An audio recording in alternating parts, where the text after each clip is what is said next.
Today is Premiere Day. So we've done Premiere in the past. We've done like Intro to Premiere and all those other things. So if you need beginner level Premiere, we have videos on our YouTube channel, which again, if you are on the mailing list, there's a YouTube channel link that goes out on the mailing list. So today we're doing more like things that we don't normally use in Premiere, or I know that name, but I don't know what it does. So we have Tommy and Jackson who are gonna lead us today, and just feel free to jump in with any questions. But they have like 4 or 5 topics that they definitely want to cover. And then any other questions you guys have, you can hop in. All right. Well, hello, I'm Jackson. I would normally point to Tommy and be like, this is Tommy, but can't do that right now. So Tommy is somewhere there. You can probably see him somewhere. Anyway, that's me. So how many of you guys have experience working in Premiere? I assume all of you because you're in this group, but how many of you would say that you're pretty like experienced? Like you can do most things in Premiere. Pretty good? Okay. So we have a pretty good audience here today. All right. So everything in Premiere kind of boils down to organization. And that's something I'm going to hit on in the beginning of this, which I know is boring and a lot of you might start to fall asleep, but it's very important and it's often neglected by people, especially when setting up projects, because they just want to throw their footage into the timeline and they don't want to touch anything that has to do with like scratch disks or any of their temp files, how their files are actually structured, and it will bite you, especially if you have a larger project later down the line. So like something I used to do a lot is I'd take all my footage into my timeline and start fiddling with it. And then I'd make a new sequence for the actual sequence that I'm doing stuff in, but I would start to mix things up and it just got really bad. So that was something I used to do when I was in high school and never again. But let's see, let's go from here. So obviously first thing you're gonna start doing is organizing, share my screen. It's probably gonna be just my whole screen, right? You guys can see me, hello. Yes. Okay, cool. So everything begins with organizing your files on your desktop. I know I have a Windows. Some of you guys might be offended by that. You can do all this stuff with Macs too. There isn't really much of a compatibility difference. If there's something small, then you can just look up a difference. But first thing, organize your files, please. The amount of people I've like looked at the project files of that just literally grab all their files and drag them into their main like folder, even sometimes like their desktop and stuff. No. Like even if it's like people will do this for like their theses and stuff. You'd think I'm kidding, but like for their final, like for example, some BPA kids for their final thesis, all their footage just like thrown everywhere, and then they start losing files and stuff. Don't rename your source files. Yeah, that also too, unless you have a very deliberate reason for doing so. But in most cases, no. Just to start, let's say I have this. This is some. I don't even know what this project was from, to be completely honest with you. I think this was like something that I helped work on a while ago. But let's say this is my footage and this is an SD card. Obviously, yeah, let's get rid of this for now. You're just gonna start structuring your files. You're probably gonna like, if you're doing something that's more complex, you can make an entire like project files folder. You know, I'm not gonna go through all of this, but just please structure your files. Like these are 2 different cameras from what I can tell from the naming. So be sure to distinguish that when you're importing your files. So like, let's say this is like day 1, my day 1 shoot for some reason, register 1. And then split it into like camera A and B. You know, it seems dumb and something that I shouldn't have to go over, but unfortunately you see it more than you'd think. So like, let's take all these clips. There. We'll say our camera A clips, and these are camera B clips, because why not? So now I have, it's like neatly packed, you know what I mean? I know exactly where stuff is. I know where to find it. Depending on how complex your shoot is, like this is just random clips, but you might, there's a lot of different parameters you can name stuff on. Everyone has a different way they like to organize things, but at the end of the day, just make it concise. Make the most important thing is to make it so your workflow is communicable and reversible. So people who haven't worked on it yet can walk in, and if you're collaborating with them, they can figure out how you structure things and then follow that structure in a way that makes sense. So it's very important to make sure that everything is seamless, and communication and teamwork are massive. So make sure everything just flows in a way that isn't the most obscure thing in the world. Like my footage for day 2 is like day 2, not actual. Then I go over here and I go like day 2 real backup, you know, and they're like, what does this even mean? You know, it doesn't make sense. So just be concise. Yeah, moving over to here. I hate sharing my whole screen, but let's go to Premiere. Starting your projects, obviously everyone's familiar with this. Do you guys want me to go over what each of these settings actually do? Because I can cover that briefly if you guys are relatively aware of what most of them do. Let's see if I can see everyone. You got some yeses. Oh, did you get some yeses? Okay. So renderer, this is just going to talk about, so Premiere, the newer versions, rely either on partial or total GPU acceleration. So using your graphics processor in your computer to accelerate the rendering of things in your timeline and just effects and everything. If you have a dedicated GPU, and you know you do, you might be served well by turning on your renderer to be a GPU accelerated renderer. This is like especially true if you have like a custom built PC or something to use for games. On laptops, especially ones that you would consider not as strong, play with it. Sometimes I found in my computer, like software only is just quicker for what I'm doing. Premiere is weird and nothing is super consistent. So also you need an NVIDIA card for CUDA. That's true. So then display format, this is, I'm pretty sure you guys all know what timecode is, and this is how it's displayed in your project. So how the actual time is displayed. You can do whatever you want. Doesn't really matter.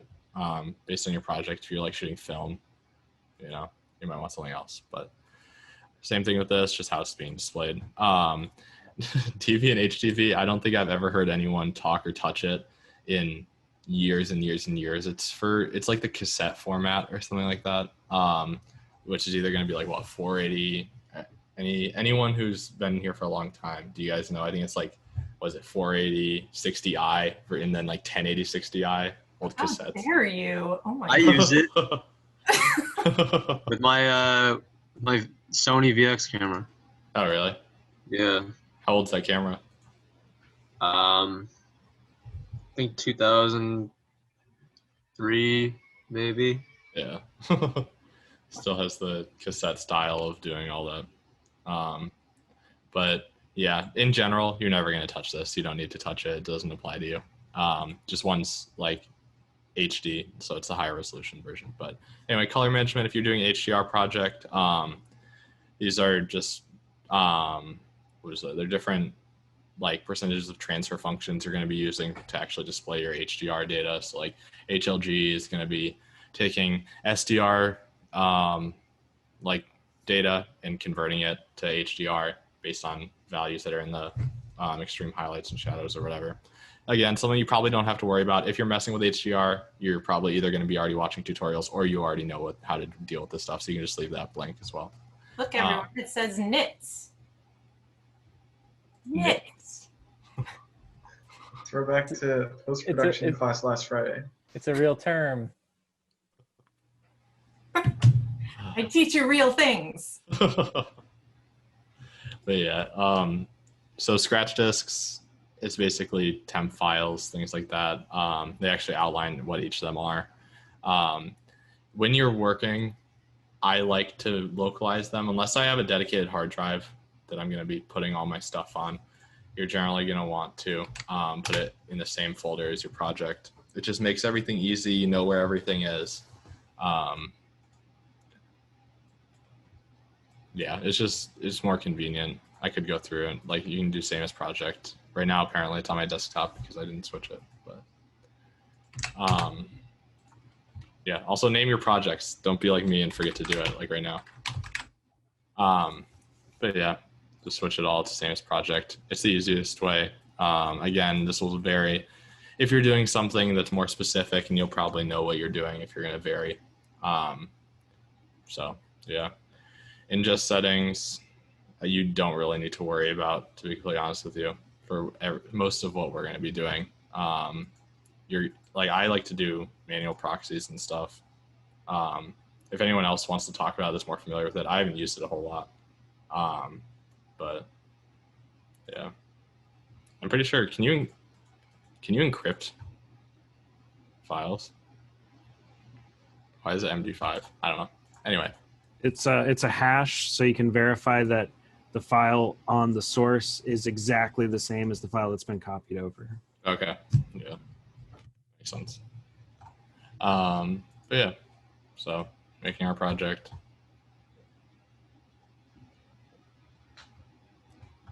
In here, start importing your footage. There's 1,000 different ways you can import footage, file import, go to your media browser, whatnot. I like to just drag the folder in because I'm lazy. But when you import it this way, the nice thing about Premiere is that it will preserve your hierarchy. So when I have that folder in there, my other folders will still be there, which obviously makes sense. So I can go in, find day one camera B, there's all my footage. But so now going into here, setting up more of your product stuff, go edit, preferences, there's shortcuts you can go to, but just gonna run through these really fast. I think that it's always fun to play with your bin options. It's like where they appear, because sometimes when you're organizing footage, you want multiple bins open at once, you want to be moving files around. So it's nice to know that like you can double click and have them open in the same place, or you could switch it and have them open in a new window when you double click. And that can actually make organizing pretty easy. So yeah, you can see how I like this. And you can also make it pop out into its own window.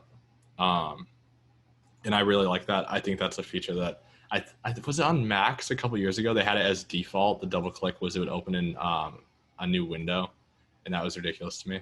But is it currently still like that for Mac users? I don't. Is it? Yes. That's weird. But yeah, switching that to open in place is definitely helpful if you're doing something quickly. And then another big thing is your media cache. It's Adobe generated files that are basically temp files. Adobe Premiere is a nonlinear editor. Does anyone know what a nonlinear editor is? Besides those very specific people I know who know what it is. I can't see hands, but I don't think anyone is raising them. Shout it out. No one? Okay. Basically, what? A non-linear editor lets you edit without going in order. You can just arrange the clips how you want them and cut them together. Yeah, and additionally, it doesn't actually directly edit any of your files. So whenever you're editing in a program like Premiere, you're going to be editing like basically duplicates of your footage instead of the actual footage itself. So it preserves the data in the original clips, which is very handy, as I'm sure you guys can imagine, because imagine editing and you're baking in stuff to all of your original clips. So those are your big distinctions. And then, so yeah, I also like to move media cache stuff to the same folder. I just think it's easier. It makes everything more concise. I have a big Avid sticker on my computer. I wish I could show you guys. I will say you can now import Avid sequences into Premiere. So that's cool. That was like a big thing a couple weeks ago. I wonder how many people are actually going to use that. Probably not. But yeah, and then also it's a good idea to clear your media cache every once in a while. If not after every project. It fills up very quickly, and that can turn bad also very quickly. I have it set to do not delete automatically. You probably should set it to auto delete after a certain number of days, unless you're working on a long-term project. So like for day-to-day class stuff, you can say like delete it after 30 days. So then if you forget to go in and clear it, and you're wondering why your computer is getting full of space or your space getting like full and stuff, you can do that. You can also set it to a max size, which is helpful. So it could be like, I don't want anything more than 100 gigs on my hard drive, and you're good. So that's definitely beneficial. Just moving around, there's so many settings in Premiere. I'm sure you guys could dig through this all day. But here's your audio stuff. The amount of people I've had that were like, hey, I can't hear through my AirPods while I'm editing on my MacBook. Even though they can hear like Spotify and stuff through their computer, it's because Premiere is dumb and doesn't auto update that stuff often. So you're gonna have to go in and actually change your output or your input settings. Fun fact, Premiere lets you record voiceovers in Premiere. I'm sure a lot of you guys already know this, but I think that's super cool. I like it. Like, it's just so, I didn't know this until recently, and but anyway. But yeah, let's see. Those are the main things I wanted to cover. So, does anyone have any questions, comments, things they want me to talk about? Throw me random things in Premiere. How do you record a voiceover in Premiere? So let's say you have some sequence, right? We'll just make it an RE 1080p thing for whatever reason. I have some footage that I want to talk over. So I'm going to throw it into my my timeline. And let's see.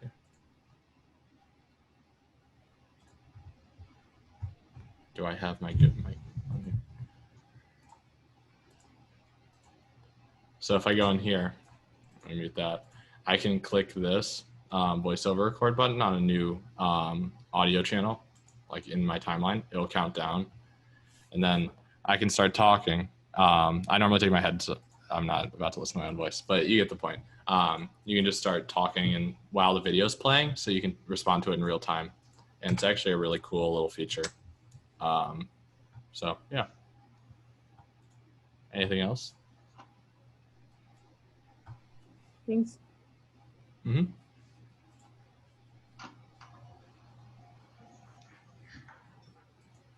Nothing? All right.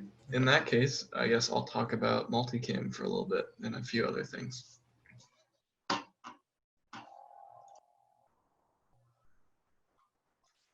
right.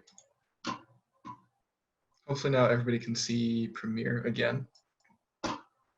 Multicam in Premiere is probably one of the most useful things that I didn't know about for way too long, because not only is it really easy to sync multicam shoots, you can also basically just use it to sync your external audio to your Scratch audio as long as you're recording Scratch audio. So this is why whenever I'm on shoots, I always tell people to record the Scratch audio as well, and it makes your life so much easier. So over here, we got some footage. This is our other roommate. He's making a grilled cheese. So this is our A cam. And Tommy and this I is are our roommates, B by the cam. way, if that wasn't clear. Yeah, this is our B cam over here. And since we have audio on both of them, I can go over here and create a multicam source sequence. And so you have other options too. You can use in points and out points, which is just like the start or the end of the clip. I feel like that would be really hard to use effectively because generally speaking, nobody ever clicks start record at the exact same time as another person. Clip marker is a good one. Say if you have one camera that doesn't have audio with it, then you had somebody slate, you can put a marker on the place where that slate closes together and do the same thing on your other footage, and then you can have it sync the markers together. Since we have audio, I'm going to just sync it from audio because it does all the work for you. You can pick your audio source that you want to use, which camera. And then this is your sequence preset. I'm going to leave it on automatic because I'm really lazy. And then audio, this is for what audio you're going to end up with. So you can have both your cameras at the same time. You can switch it, or you can keep it on the default, which is the first camera. And then audio channels, and then, camera numbers. And you're going to hit OK. And so now it's just going to screen through your audio, and it's going to make you your lovely multicam sequence. So if I just view it here, you're going to see that this camera over here actually starts first. They started recording on the A cam before the B camera. And so what Premiere has done is it has synced these two up together so that now he's performing the same action at the same time. And I literally didn't have to do any work to do this. All I had to do is click a button. And there's even more to it. So I'm gonna drop this in here. And now this is my sequence. And this is my multicam right here.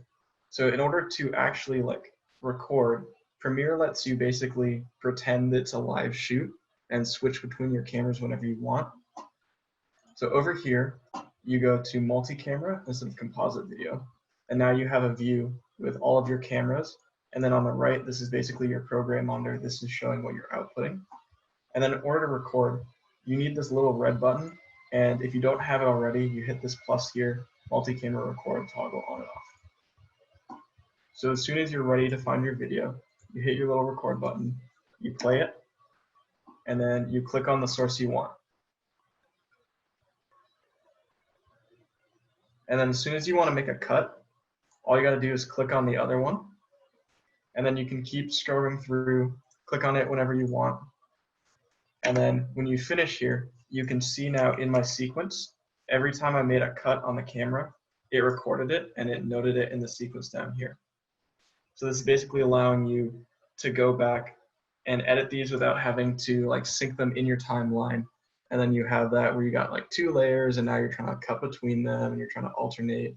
And the whole thing is basically just a mess. You can also use 1 and 2 on your keyboard. Sorry to interrupt. You can also do that.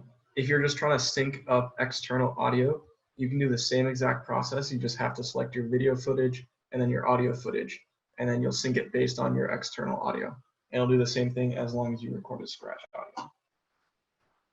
So that's my whole spiel for multi-cameras. Does anybody have questions about that specifically? I was going to ask about the keyboard shortcuts, but you beat me to it. Thanks. Jackson already got there. Awesome. And then we have our brief little what not to do segment in Premiere. And then I'm going to talk about adjustment layers. And after that, we'll basically transition to a Q&A. So Premiere is great for editing. A lot of people who don't use Premiere a lot have a tendency to try and use it for effects as well. And so I'm going to talk about why you shouldn't do that. So I'm going to use the same footage just for convenience, right? My first talking point is complex shapes like rotos. So if you've ever done rotos before, you know it's really strenuous and it's going to eat a lot of your time. So you can do it in Premiere. Should you do it in Premiere? No. And I'm going to show you why. So if you're just rotoing opacity, what you can do here is you can click on this little option, and this basically just made a mask. You can draw it with a pen tool if you want, adjust it however you need to, right? And then over here, you can keyframe your mask path, and then you can move down here, get your mask again, change it, and it'll work like a keyframe. So you can effectively do rotos in Premiere. However, it's going to be terrible. I would Careful recommend, with that word, effectively. Yeah, effectively as in it's functional. It's not good though. I would recommend, if you're going to do rotos or anything like that, that you pick a software that's designed for it. After Effects is a great one. The design is better because After Effects is built on layers and your keyframe options are just much more robust. That goes for things like green screens as well. You can do green screen in Premiere, but the options you have for it, the effects, are just not as powerful as they are in After Effects. Things like spill suppression and trying to like clean up your masking, or not your masking, your matte when you do your green screen is just going to be very clumsy. You don't have a lot of options, and After Effects is just able to do it better. That goes for tracking too. As far as I know, Premiere doesn't really have a tracking option. It's just much easier to do it in After Effects and any other software. And the same thing for motion blur. If you want to do motion blur in Premiere, your only option really is to manually like put on a blur effect and then move it however you want it. Whereas Premiere actually has the like physical motion blur option. Mocha is a great software. That's kind of a plugin that exists for After Effects. I've used it before. I personally think it's a much better option for tracking than After Effects is. But After Effects is a lot more effective than Premiere because Premiere is just not built for that. And then the other one I wanted to talk about here was Dynamic Link. That's like Adobe's claim to fame, is that all their software is connected. Personally, I would never use Dynamic Link for anything except for audio. I've had a lot of success. You can just right click here and then you can go to edit clip in Adobe Audition. And what it'll do is it'll just move you over to Audition and you can do whatever audio effects you want. And then you can close it out and it'll auto save the changes you made in Audition into your Premiere file. You can technically do it in After Effects as well, but I would never use it for video because once you start trying to work with files that aren't like tiny little audio files, it starts to get really laggy, it starts to get really buggy. Sometimes it won't go back and forth. Dynamic Link is just overall not a very effective thing to use, especially if you're trying to use multiple workflows. So if you're trying to like pass off footage to somebody else, you have a lot of footage, it's just going to slow everything down, especially because your computer's now trying to like process all those effects you did in After Effects and then put them into Premiere. If you want to do some video editing in After Effects, it's much more effective to just make those changes and then render it out and then ship it back to Premiere. And then the last thing I was going to talk about before we open this up a little bit to a Q&A is adjustment layers in Premiere. So in Premiere, if you want to make an adjustment layer, you have to go up to File, New, Adjustment Layer. And then it's going to give you your options for your settings. And now you have an adjustment layer. For those of you who've used After Effects, this is very similar functionally to adjustment layers in After Effects. For people who haven't or don't know what it is, this is basically just a clear layer up on top of all of my footage. And you can use this for making effects and building things that you wouldn't have a layer to use otherwise. As far as Premiere is concerned, the biggest thing I can think of using this for in Premiere would be Lumetri Color. So if I hop over here to the color window, I can start by just throw out my midtones like this. I'm here on my adjustment layer, and now I can just turn it off, and I can look at what my original footage was. So that gives you a really easy way to, like, for example, if you want the same color adjustments, like you color correct all of your footage, and then you just want to have like a consistent grading throughout your film, you can just put it here on your adjustment layer, and you can use all of your footage, you can have the same grade, right? So I'm over here, and it still has the same grade on it, as long as you've color matched all your footage. It's a really simple thing. It's really easy to use. It's great for color correction. You can use it for something like a blur effect. That's pretty good too. Other stuff, Premiere is not as robust as it is in After Effects, but that's simply because of your use case for Premiere versus After Effects. And then we can open up the floor to any questions for either me or Jackson. I can briefly go over one or two more as well. Wait, yeah, go ahead. Can Tommy go over, or one of you go over the easy ease that we found? Yeah, that's what I was about to do. Okay. Yeah, go for it, Jackson. Okay. Yeah, so where are we?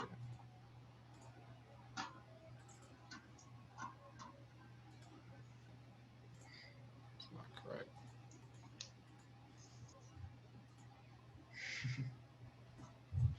I don't know why it's not letting me share just my window, but oh well. Anyway, so back in Premiere, if any of you who are familiar with After Effects are very familiar with probably the keyframe graph editor, where you can modify the rate of change over time of your keyframe values. So when you're in Premiere, you have your clip. You can go to your effects controls. You know, you have all your motion, opacity, timer mapping stuff. And you can actually do rate of change modification, like easy ease, in Premiere as well now. But it's not amazing. So basically, you're gonna have your keyframes. Let's say this one's like, I don't know, 50 or something for scale. And you're gonna right click on it. You can change what it is. So let's say we make these, I don't know, whatever you want. You can do like ease in and out. You can do it for whatever keyframes you have. So it'll change your motion basically. At least how it's interpreted. How did we do? There we go.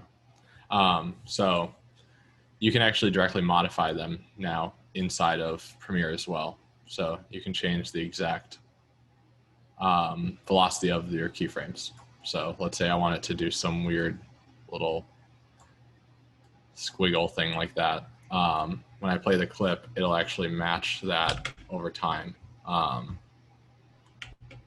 with what, basically, if you think of this as your scale over time, where it is. So that's an interesting little thing you can do. Probably not recommended for most things. It's a cool feature that, yeah, you can use. So not every keyframe has to be linear. A big thing you might use this in is if you're doing time remapping. So let's say you're like trying to slow down a clip, right? So, and my thing is still not working. But you would set this next value to like 50. And you can actually, in the same way that I did it up here, let's say that these are my time keyframes. I could actually drag it out. You know what I mean? Like I could make it so it rises up basically, like this. So like it'll ease in your change basically. So it's not like you're hard cutting. It's slow, now it's fast. And that's something that you can do well in After Effects that I didn't realize until recently you can do in Premiere as well. So hopefully I explained that well. Does anyone have questions? Did anything I said make any sense at all? I just want to make a quick comment about multicam. There's also a toggle multicam like button that you can add at the bottom. So if you don't want to click record and you just want to like toggle it, you can do that too.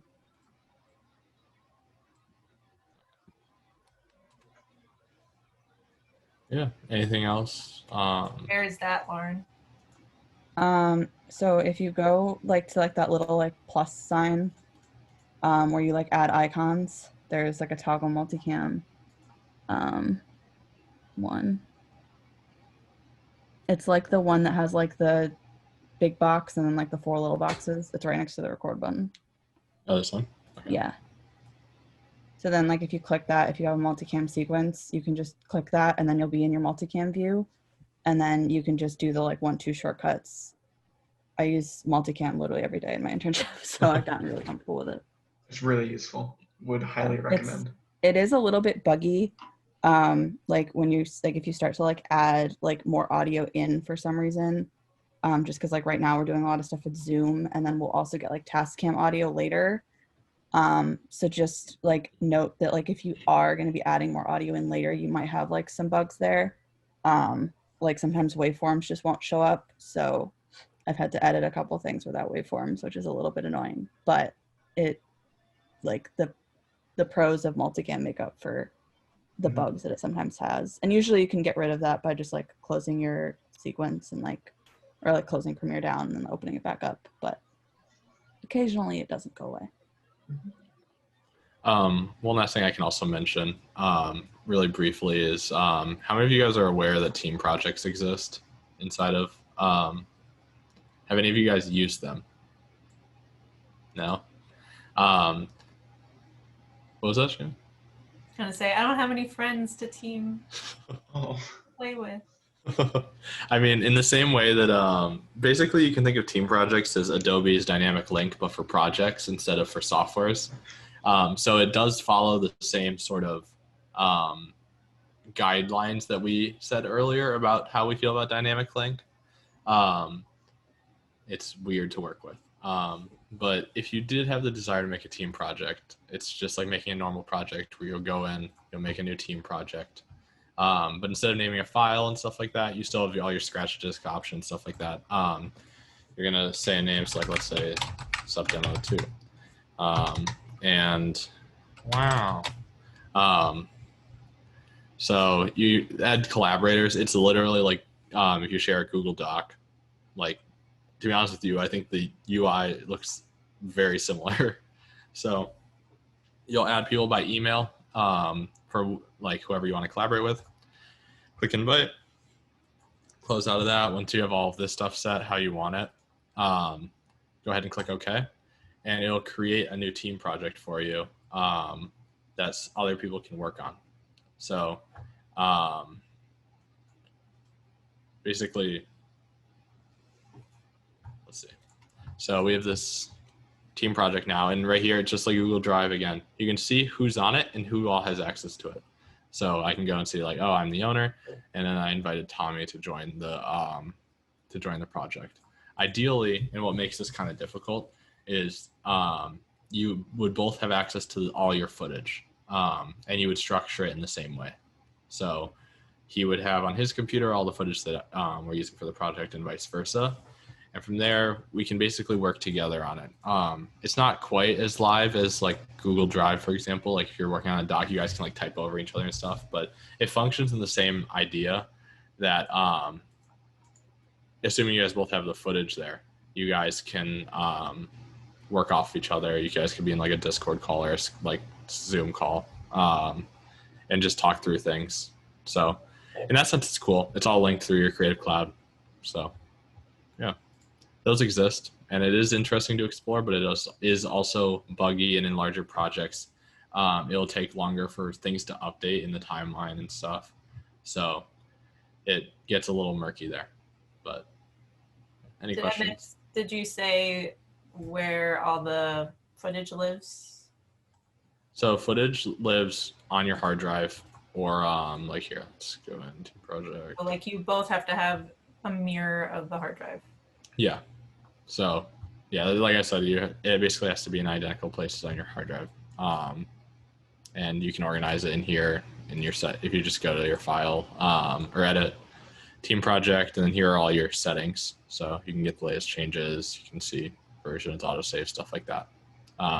If you decided you hated team projects, you can also convert projects. And you can do it both ways. So you can convert a project to a team project and vice versa. So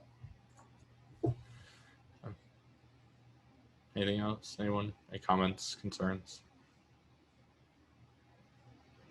Okay. So yeah, I guess now we're just opening it to a Q&A. If there's anything that you guys like really wanted to learn about Premiere but never got the opportunity to, you could ask. Similarly, if you have something you want to show us that you found that was cool, the floor is all yours. So if anyone has anything. I was wondering if like you guys have like found good ways to like edit the color and like aesthetic of footage, because like I find that Adobe, like in Premiere, if you use like an adjustment layer and like then like edit it, I like with the color scheme, or I don't even know what it's Rudimentary color? Yeah, Is it the color panel? Yeah. Yeah, I find it to be like so aggravating, and like I can only get like 2 of the same filters every time, and it looks fine, but it doesn't look great. Like, I don't know if there's like a better software or something to do that. Yeah, so Premiere is by no means a coloring software. You will never, ever, ever in a coloring house see people doing anything inside of Premiere.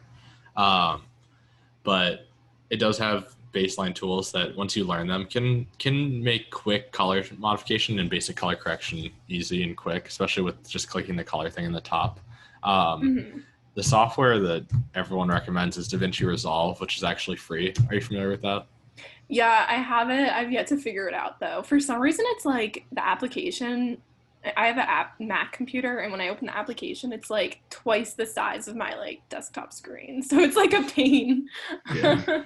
No, Resolve is weird in that way. But yeah, so Resolve is the one that's kind of universally recommended for coloring. You can do both basic and advanced coloring in Resolve. I think a lot of people get scared away from it because they're like, oh, all these weird dials are showing up, and like things that they've never heard of. Like they're like, wait, exposure is all of a sudden represented by like my gain and my gamma and all these different things when it used to be lumped into one thing. And that throws people off, but that's the one that's highly recommended for doing any sort of video stuff or coloring stuff. So Jackson's gonna do a color thing later, like a whole color day.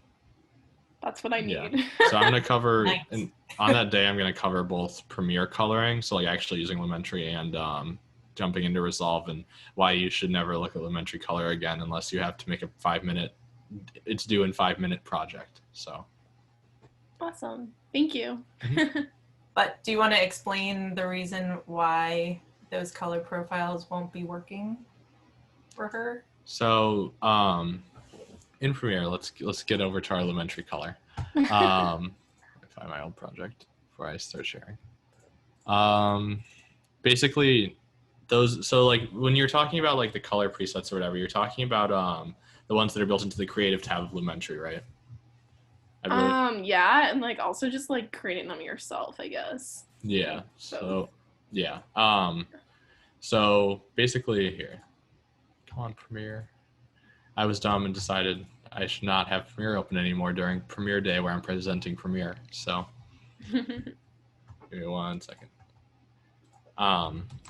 But those like presets that you're seeing, most if not all of those are actually preset for log footage. And do you know if you're shooting in log or what color or gamma you're shooting in?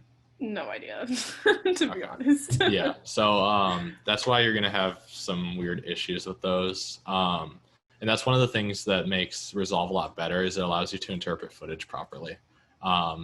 Every clip that you're gonna have, based on your camera, what codecs you choose, stuff like that, are gonna have they're gonna have a different color space and different gamma in just like the baseline. And for example, when you're applying LUTs, which are what those are, to your footage, that LUT is gonna interpret the color space of your clip differently for each thing you apply it to, and that's why presets never look the same on two photos. You know, they don't even look the same on two different cameras from the same day. Like the multicam thing that for the demo that we shot the other day, that was on like a Canon 5D and an Ursa, and the colors of those two cameras are so asininely different that I tried to color match them at first, and then I gave up after about 5-10 minutes and said, here, conversion, and we're done. So it's just it's a messy world when dealing with that, which is why you should always try to have the same cameras when you're mixing cameras or mixing footage from two different like angles and stuff. And if you can't do that, match every setting on this earth together that you can, including the lenses or lens brand and stuff that you're shooting on. Because I know this is kind of a tangent, but lenses have their own color characteristics, and you'll find very quickly that lenses actually will affect your color differently too. Like I could be shooting on two Ursas, but if I have a Canon stock lens on that camera and I have a like Rokinon, like I don't know, what's the nice, like what Zines, so they're called the Zine lenses on another one, the color profiles are going to be very different, and it will actually affect your grading, even if you're like, wow, the settings were the exact same, like it's same white balance, same lighting, everything. So those are just things to keep into consideration. Sorry about the tangent. So let's see. So once you're in here, so you're talking about these, right? In here, it's creative ones, I believe. Yeah, those. Yeah. So did I apply my Lumetri to this? I did. Yeah. Okay. So yeah, these presets aren't fun to deal with. It's basically applying a LUT to your footage. So take your basic LUT that you're finding online and import it. You can actually import LUTs through this. This is what the browse feature is. It doesn't say it. They just call them looks, but they're lookup tables. You guys all know what LUTs are, right? I didn't realize I threw that word around a lot, but I assume everyone knows what that is, right? Does anyone not know what LUTs are?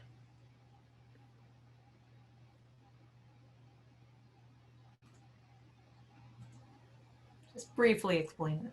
Okay, lookup tables. So think of color. So everything in a video clip, like every piece of color is represented by a number, right? And you can basically decode what colors make up a file based on these number values. So what the most common form of LUT is in a cube file. You guys have probably downloaded like .cube files. What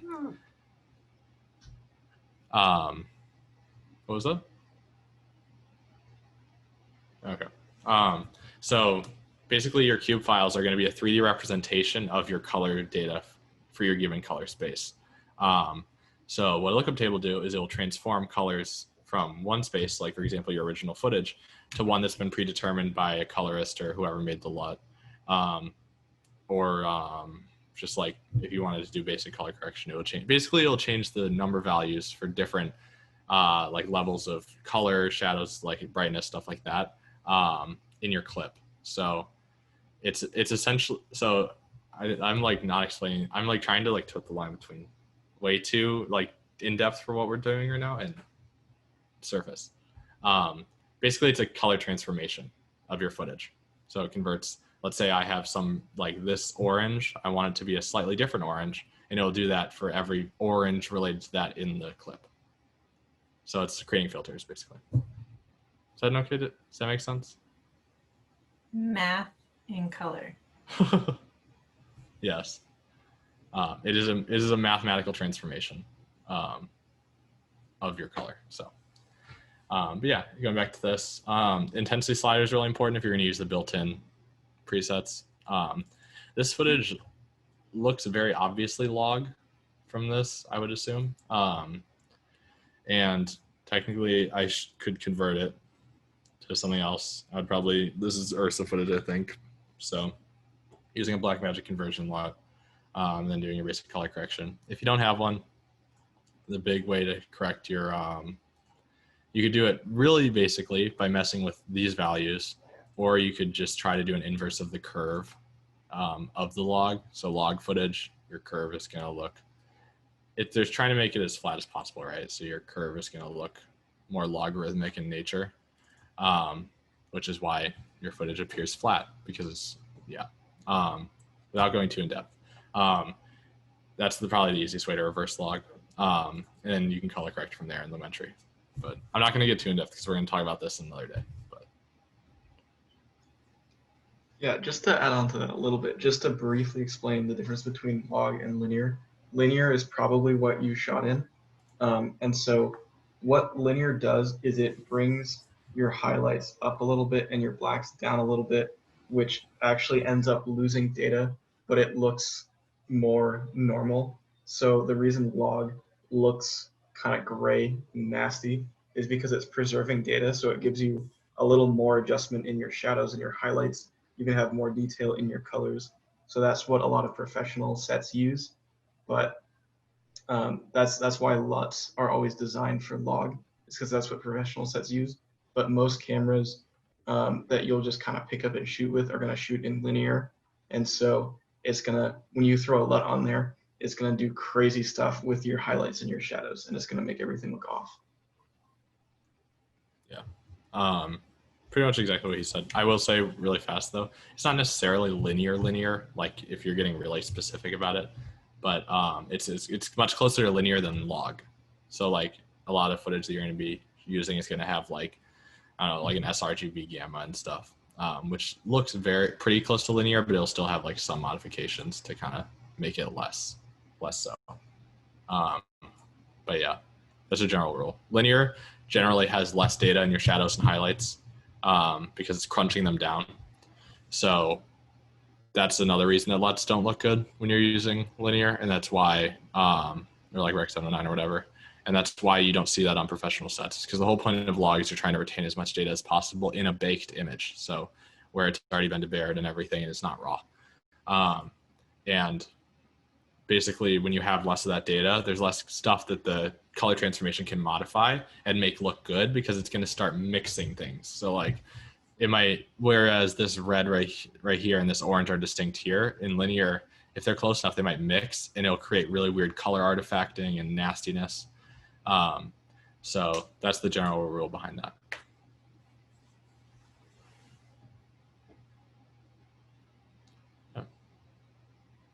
Thanks.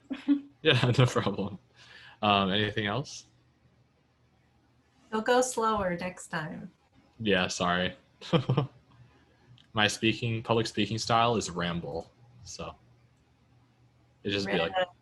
You read a 1,000-page book on color science for fun at dinner. Yeah. Oh.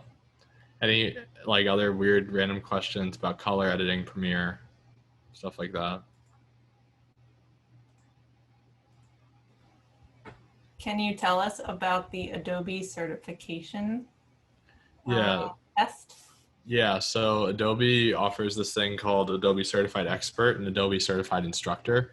They're very similar. They're currently in the process of revamping them, and they're in 2020. They're going to be releasing the exams to take again. They do this for most Creative Cloud softwares. Actually, it's one of the lesser known things that Adobe does.